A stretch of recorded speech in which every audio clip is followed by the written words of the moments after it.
मौसमी मुखर्जी, इनका सवाल है कि अपने पोर्टफोलियो में अभी 2 लाख रुपए का नुकसान झेल रहे हैं, तो इनका कहना है कि चुनिंदा शेयरों में निवेश करके 30% एनुअल रिटर्न इनको चाहिए और उसके लिए लॉन्ग टर्म में बेफिक्र से होल्ड करके रख सकें, इस तरह के।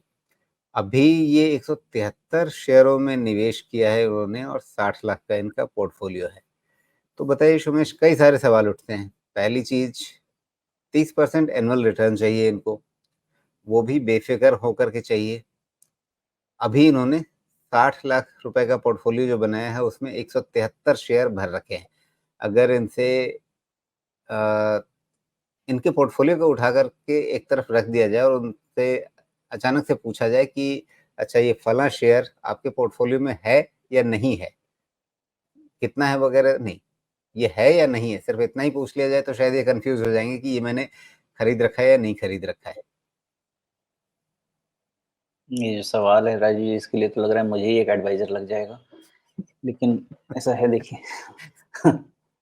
पहली चीज ये है कि अगर 60 लाख का पोर्टफोलियो है और उस पे 2 लाख का नुकसान, तो फिर कुछ नहीं है ना।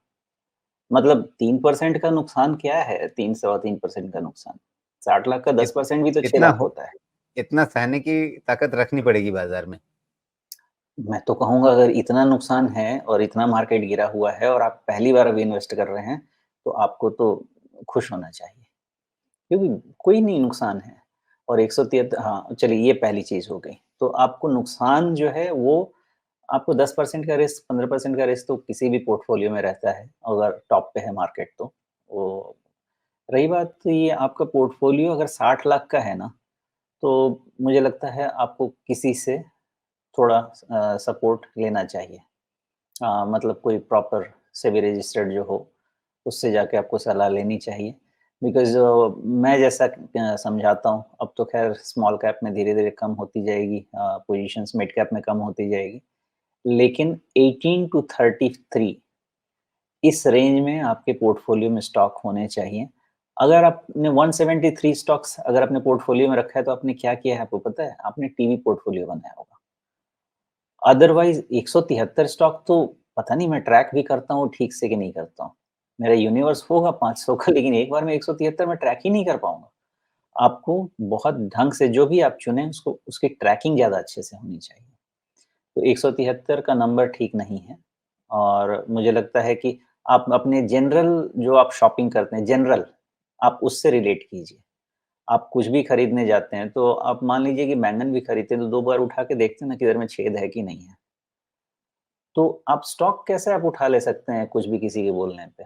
उस पे भी मेहनत कीजिए। सब्ज़ी खरीदने पे इतनी मेहनत करते हैं जो कि आपको ₹40 किलो मिल जाए। 60 लाख के पोर्टफोलियो पे कुछ भी ले लेते हैं, ये ठीक चीज़ नहीं है। आप हर एक स्टॉक पे जब आपको समझ में नहीं आए, तो मत लीजिए। और सिंपल रूल रखिए, 18 टू 33 स्टॉक्स, कभी-कभी बास्केट बनता है या पुराने बहुत अच्छे स्टॉक्स पड़े रह जाते हैं जिनको आपको आगे छोड़ना है, जो कि आप पोर्टफोलियो में कोर पोर्टफोलियो में छोड़ देना चाहते हैं, तो उस केस में हो सकता है कि 35-37 स्टॉक भी आपके हों, बिकॉज़ आप माइनस करके चलिए इन 3-4 को, आपको बेचना ही नहीं है। तो आपका पोर्टफोलियो में जो आपको चर्न करना है वो 33 30 20-25 स्टॉक बचे। तो उसके हिसाब से अपने पोर्टफोलियो को बनाइए और किसी को थोड़ा पैसा दे के अपना पोर्टफोलियो ठीक करवाइए। जी, दूसरी चीज में रह गई कि 30% का एनुअल रिटर्न का एक्सपेक्टेशन, मतलब थोड़ा ज्यादा अरे है बाप! या इतना तो मिल जाता है? नहीं, नहीं, आप कहेंगे अब नहीं, इससे इतने इतने में तो मतलब। अरे नहीं, नहीं, नहीं, वो डिस्कशन मैं नहीं कर पाऊँगा ना, बिकॉज़ वो अलाउड ही नहीं है। मैंने कितना रिटर्न जनरेट किया है, क्या किया, नहीं कर सकता। लेकिन कुछ भी इम्पॉसिबल नहीं है, इतना ज़रूर कहूँगा। जी। लेकिन ये रीज़नेबल एक्सपेक्टेशन नहीं है, ये सबसे ज़रूरी बात है। आप जी। कहते हैं कि सेंसेक्स निफ्टी का सीएजीआर है 12 से 14%। बिल्कुल। आप चाहते हैं कि उसको 100% से बीट करें हमेशा, ऐसा नहीं होगा। होता है, लास्ट ईयर हो गया है, सबका हुआ होगा। लास्ट फाइनेंशियल ईयर में निफ्टी ने ही 26% आरओआई दिया था। तो कोई भी बीट करेगा तो 30% बन सकता है उसका। तो हर साल ये नहीं होगा, कभी-कभी ज़रूर जी। होगा और हर 5 साल के ब्लॉक में हो सकता है 2 साल, 3 साल ऐसा हो भी, लेकिन हर साल नहीं होगा।